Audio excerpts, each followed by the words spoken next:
Nesse exemplo, nós temos um polígono, nesse caso um pentágono, cujos vértices A, B, C, D e E estão marcados no plano cartesiano, e você pode ver aí na imagem as coordenadas dos vértices desse polígono. É um problema corriqueiro em geometria analítica que o avaliador te apresente um polígono convexo, te informe as coordenadas dos vértices desse polígono e peça para você calcular a área. Em geral, esse polígono não é regular, o que pode dar a impressão de que o problema fica mais difícil, mas isso não é verdade. Eu vou te apresentar duas técnicas para resolver esse tipo de problema. Então, o que nós vamos fazer agora é calcular a área deste pentágono. A primeira coisa que você pode fazer é tentar criar uma moldura retangular em torno da figura original, dessa forma aqui, ó, de modo que comecem a surgir triângulos ou retângulos e quadrados, como você vê aqui na figura. Eu pus uma moldura retangular ao redor da nossa figura original, tangenciando, sempre que possível, vértices do pentágono. E aí, com essa moldura, eu fui capaz de criar 1, 2, 3, 4, 5 triângulos retângulos e mais esse quadrado. E note que, por saber as coordenadas dos vértices, é fácil descobrir o tamanho dos catetos de cada um desses triângulos retângulos. Então, o que nós vamos fazer é calcular a área desse retângulo, dessa moldura, e depois a gente vai subtraindo as áreas dos triângulos e também a área do quadrado, até que o que vai sobrar vai corresponder à área desse pentágono. Então, perceba que como esse ponto está projetado aqui para o 1 e o ponto mais à direita está projetado sobre o 7, eu consigo perceber que a largura dessa moldura é 6, porque vai do 1 até o 7. E a altura dessa moldura vai do menos 2 até o 5. Portanto, aqui eu tenho 7 de altura por 6 de largura. Então, 6 vezes 7, 42. Então, essa é a área do interior da nossa moldura. Acontece que esse primeiro triângulo retângulo aqui tem um cateto medindo 2, outro cateto medindo 3. Um triângulo retângulo de catetos 2 e 3 tem a área calculada pelo produto desses catetos dividido por 2, porque esses catetos fazem o papel de base e altura. Então, como a base vale 2 e a altura vale 3, isso me dá um triângulo de área 3. Este segundo triângulo aqui tem altura 4 e base 3, portanto a área aqui é 6. Este terceiro triângulo tem base valendo 3, altura valendo 2, portanto a área também é 3. Esse quarto triângulo tem base valendo 1, altura valendo 4, portanto essa área vale 2.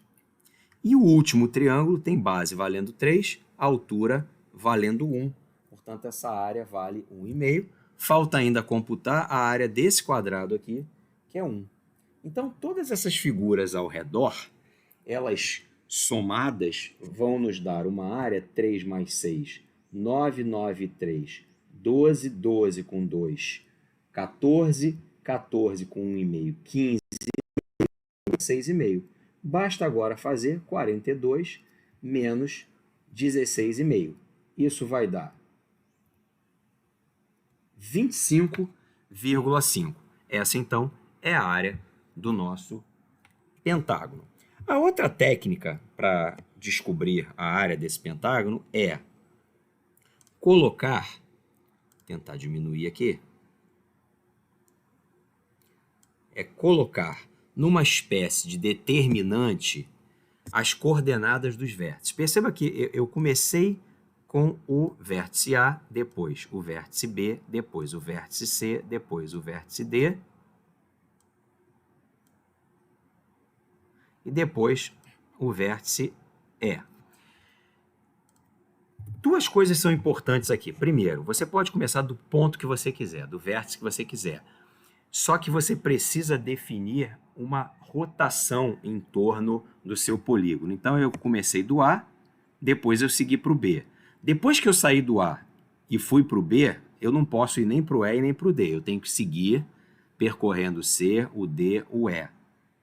Se eu tivesse do A seguido para o E, eu teria que fazer na ordem A, E, D, C e B. E uma outra coisa é que, depois de registrar todas essas coordenadas desses 5 vértices, é necessário repetir o primeiro deles. E aí você vai fazer o seguinte.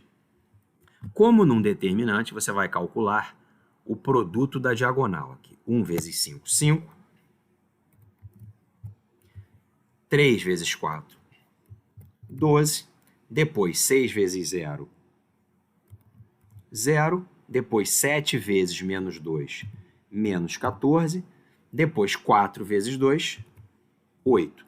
E aí você vai fazer essa conta, essa soma. 5 com 12 dá 17, 17 menos 14 dá 3, 3 com 8, 11. E agora você vai fazer a mesma coisa para as diagonais contrárias. 2 vezes 3, 6. 6 vezes 5, 30.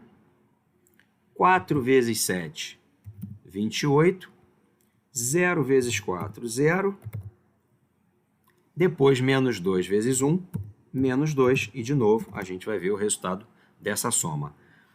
30 com 28, 58. 58 com 6, 64. Menos 2, 62. Em seguida, você vai fazer a diferença desses dois resultados. Escolha fazer essa diferença numa ordem que o resultado seja positivo. Então, 62 menos 11, 51.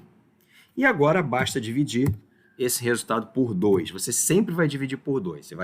Então, o método consiste em colocar as coordenadas dos vértices na ordem do giro, repetir as coordenadas do primeiro ponto de onde você partiu, faça as diagonais multiplicativas num sentido, veja o resultado dessa soma, faça as diagonais no sentido contrário, some esses valores, depois faça a diferença entre os dois resultados encontrados, como a gente fez, 62 menos 11, e finalmente pegue esse resultado e divida por 2. 51 por 2 vai dar 25,5.